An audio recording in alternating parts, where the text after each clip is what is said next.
Should you visit Disney World this October? Welcome, foolish mortal. I'm James from Guide to WDW, and I have the inside scoop on all the tricks, the treats, and spooky happenings this month at Disney. You'll find out everything new at the parks, including details on the opening of EPCOT's Moana attraction and the insanely popular return of an attraction that's been gone for over 7 years. Plus, stay tuned because I'll share which weeks are surprisingly busy this month and why I'd still pick October over any other month to visit Disney World. Part of that has to do with crowds, so let's take a look at the crowd forecast for October. The summer lull is officially over. After the lowest wait times of the year in September, wait times usually tick up in October. And while October has moderate crowds overall, some weeks are much more crowded than other weeks. Let's start with the weeks to avoid. In 2022, the weeks ending in October 9th and October 16th were both in the top 10 most crowded weeks of the year at Disney World, with that middle week being the most crowded time of the month.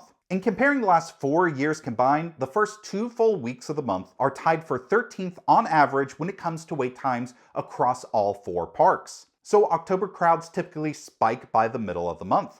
But then crowds go down pretty dramatically. Last year, the average wait time for the final week of October was 10 minutes less than the peak crowds during the middle of the month, representing a 21% reduction in wait times across the board. And looking at the last 4 years, the final 2 full weeks of the month have significantly shorter wait times, with the final week being in the top 10 for least crowded weeks. So the first 2 full weeks of October are pretty crowded, but then after that, wait times go down for the rest of the month. Now, what happened in the past can be thrown off by anything new happening at Disney World, and one of the parks should have higher than normal crowds this month because of new additions, especially during that busy middle of the month.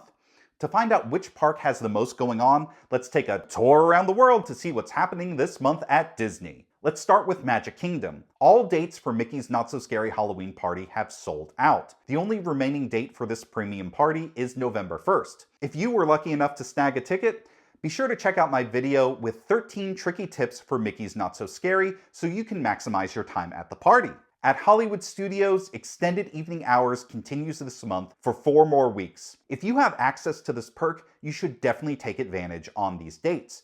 But a tip to all other guests, wait times will be higher at the studios on these days. At Animal Kingdom, we're still processing the big announcements from Destination D23, including an Encanto/Indiana Jones makeover of Dinoland USA, and the Tree of Life getting bug-bombed, metaphorically speaking, to make way for a Zootopia show. We don't have any closing dates for Dinosaur or It's Tough to Be a Bug, but on Twitter I saw some massive lines for the Bugs Life show, which made me wonder if there was a sudden grassroots movement to save the bugs from extermination.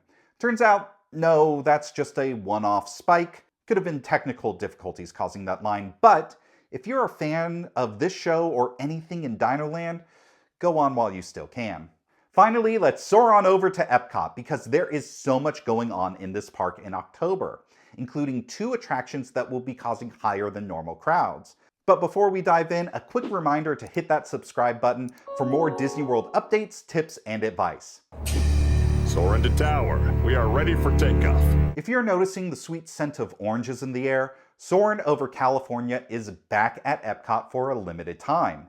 This is the first time Disney World has brought back the California film since the ride converted over to Soarin' Around the World in 2016. While the world version fits EPCOT's theme better, I just love the original Soarin' Over California. And I'm not alone, because Soarin' is now EPCOT's most popular attraction according to blogmickey.com. So, a piece of advice to Disney World: keep bringing back this version. And a piece of advice to you: definitely make this a lightning lane priority to save some time in line. I can't believe the words that are about to come out of my mouth. Journey of Water, inspired by Moana, is finally opening this month.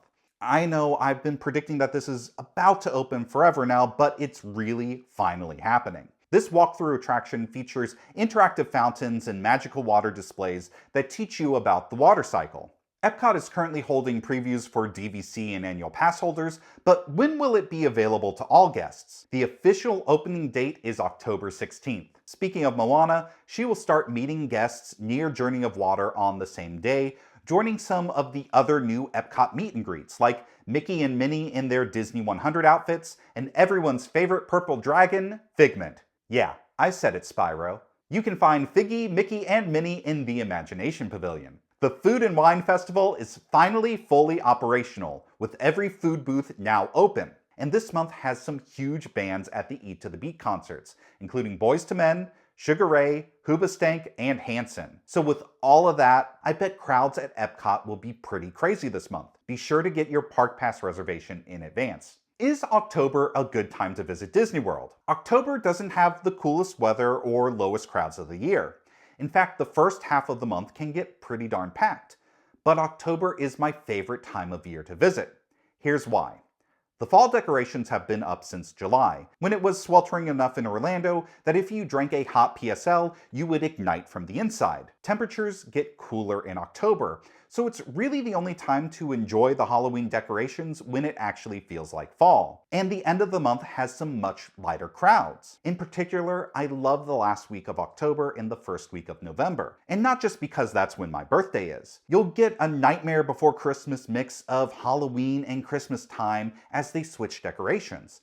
Plus, there's great weather, low crowds, and food and wine. If I had to pick one time of year to visit Disney World, this would be it. And if you want to have even more fun this October, here's Guide to WDW's Tip of the Month. Tip of the month. Ooh, spooky tip. You don't have to pay for Mickey's Not So Scary to have some Halloween fun at Disney World. If you're visiting the week of Halloween, check in with your resort about special activities.